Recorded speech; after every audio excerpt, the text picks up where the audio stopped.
Hi, this is Joseph O'Reilly, and I'm going to be reading an excerpt from my new book of short stories called Time Expired. The piece I'm going to be reading is the short story itself called Time Expired, or at least a piece of that story. So here it is, without further ado. Time Expired, Chapter 1. He was always a practical joker, and it wasn't that he was ever so well loved as much as he was never so well hated. He was loved by some and he was hated by others. That is the truth of it. But whether he was loved or hated, he always could bring a smile to the most intractable face. Whether they loved him or whether they hated him, they laughed. And somehow through their laughter, he found a sense of legitimacy that eluded him his whole life. It was a shock when he died so young, so unexpectedly, like an audit done in crayon, like a bird that is afraid of heights. It was so unlike death. Some of those who said they loved him and some of those who hated him, but who said they tried to love him on more than one occasion, assembled at the appointed hour to hear the reading of the will. And though they were surprised by the news of his untimely death, no one was surprised to find that he had embedded within it one last practical joke, though to be fair, it wasn't very good and nobody laughed. The will contained the standard arrays of clauses and such is left to so-and-sos. It was filled with scattered wherefores and plenty of Indian invectives, all of which were read with neither passion nor variation of tone. It was a slow-moving parade of monotone syllables, viewed by expressionless spectators who occasionally offered a nod of the head, a shuffle in the chair, the odd adjustment of the leg, a random cough. It was a slow-motion Zapruder film of an event, complete with its own bangs and exploding heads. The dreamlike meandering trek through legal stipulations suddenly halted with the reading of the final clause, regarding the details of the burial and containing the joke. He cared nothing about the whys and the wherefores, the particulars, the rituals, even the location of the burial. All he cared about was that wherever and however he was interred, he wanted a parking meter rising from his tombstone, so that all who ventured near his grave would read the meter's existential pronouncement of his death. Time expired. Chapter 2. She missed him long before he died, and when he died, she was lost. A fitting analogy would make sense here, but she was long past analogies. She needed something concrete, something honest. When she heard the news of his death, the only honest thing she could do was faint. She was one of those who loved him, and upon occasion she was someone who found it easier to hate him. But now there was nothing to love or to hate, except memories and a cold body. She was asthma, she was a dry heave, she was beyond repair. He was dead, it was true, that was that. She assembled on the appointed day to hear the reading of the will. She alone smiled when the final clause was read. Their meeting was a practical joke, their marriage was hilarious. No one expected it, few expected it to last, and to be fair, it didn't. He died unexpectedly, without warning, without pain. He was strong, chopping wood. He was dead, feeding worms. And she learned to deal with it. Among the scoffs and murmurs hanging in the air, she alone was determined to see that his final wish was carried out. Others would gladly divide the trinkets of his life, but she alone would honor his wishes. It proved to be a hard wish to honor.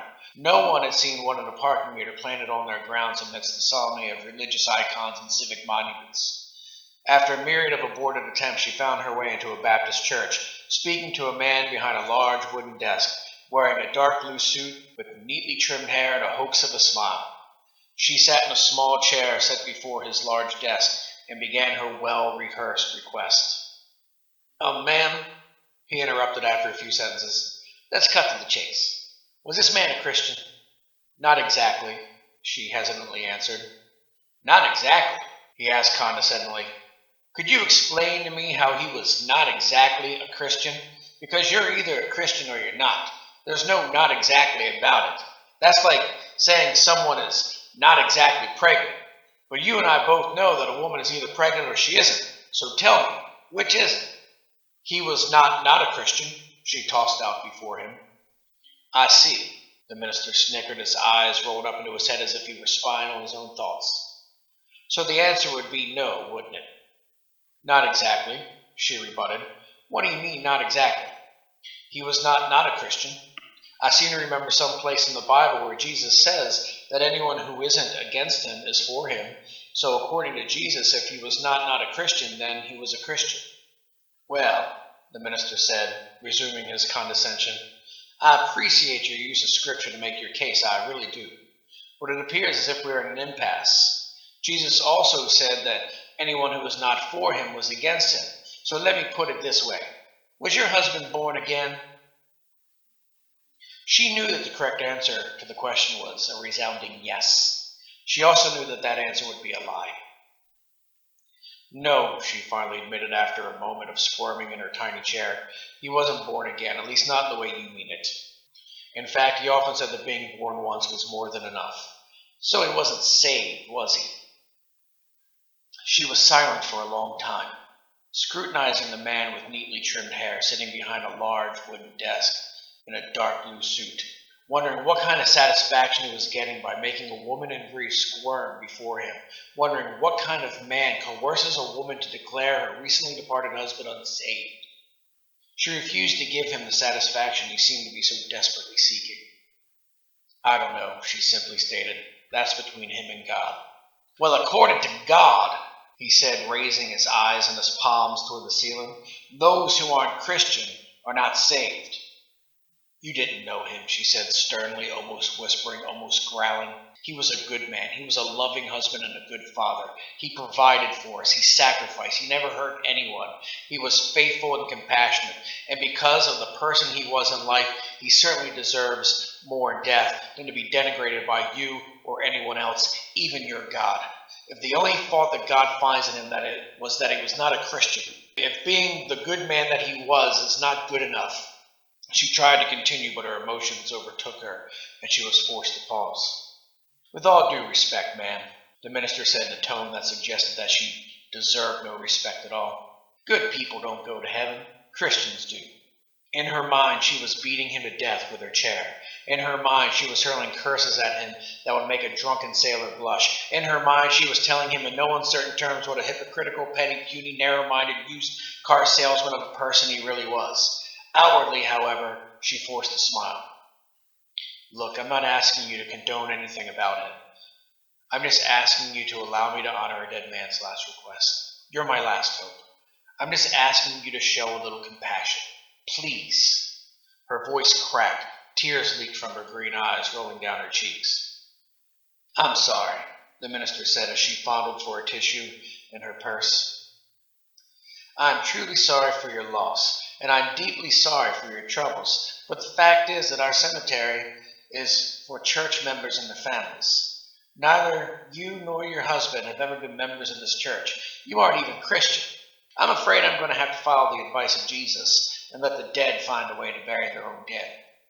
Thank you for your time, she said, rising from her seat. As her hand touched the doorknob to leave, an epiphany sparked within her mind. What if I were to join your church?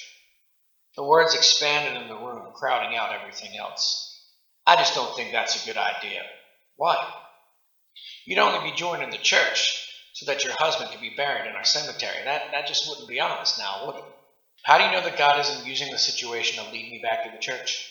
How do you know that God isn't using the situation so that my children will be saved? Regardless of what my motivations may appear to be right now, perhaps God is saving me through this experience. The minister mulled over her words. He occasionally inserted in the silence. Finally, he declared, I'm sorry, but I'm just not convinced. And because of what God will do for me through this church, I'm certain that my gratitude will motivate me to make some kind of donation to the church. A slow smile imperialistically stretched across the minister's face. Donation? What sort of donation would your gratitude? He paused, searching for the proper word. Induce.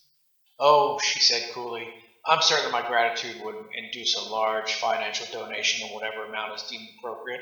If, of course, I were to find myself welcome in this church family and if my husband were permitted to be buried according to his wishes in the church cemetery. If you were to join this church, a donation would be welcome, of course, but more would be expected of you. After all, you can't buy salvation. You can't bribe God, he said once more, raising his eyes and palms toward the ceiling. What do you have in mind? She queried. You'd have to be baptized. I've been baptized, she said. Into this church? No? Then you'd have to be baptized. You will be expected to attend worship. You'll be expected to tithe 10% of your income. That's before taxes. I'd expect you to attend my weekly Bible study on Wednesday evenings. The church also expects that you refrain from drinking alcohol, smoking tobacco, and engaging in any kind of extramarital sexual relations. The church would also frown upon you from advocating any liberal ideas, because all truly saved men know that liberalism is contrary to the will of God. He paused after each requirement as he presented it to her in order to appraise her response. She simply dropped her eyes to the floor and nodded her head, demonstrating her acceptance and her submission, which only seemed to invite another requirement for membership. "Well," he finally said, "this sheds a whole new light on the situation. Praise Jesus, another lost sheep has found its way to the fold." "Amen," she dryly whispered. "By the way, how many children do you have?" "2 sons, 5 and 3. Based on what we discussed here today, I believe I can convince the church board that one body is worth 3 souls. I see no problem with giving your husband a decent Christian burial, for your sake, of course, during which time you can come forward and declare your intention to accept Jesus into your heart and to live a Christian life." They discussed the details of the funeral. He was interred in the church's cemetery under a shady tree near the road. The minister almost had a seizure the first day he saw the parking meter rising from the tombstone. He called her up, demanding that the meter be removed immediately. She simply told him that that is what he had agreed to, and if he wasn't prepared to honor his part in the agreement, then she would not feel compelled to honor hers. The minister relented. It took a while, but her life slowly took on trappings of normalcy. Not all at once, an inch here, a foot there, but over time she began to feel much like she had when he was still alive. There were those times when the crushing awareness of his absence made her life seem excruciatingly unbearable, but those times became more and more infrequent as the months and years passed, though they never disappeared completely. Before she knew it, 7 years had passed, and she, true to her word, attended services every Sunday morning, a Bible study every Wednesday evening. She never took a drink or smoked a cigarette, and as far as anyone knew, she never had sex or even voted for a Democrat.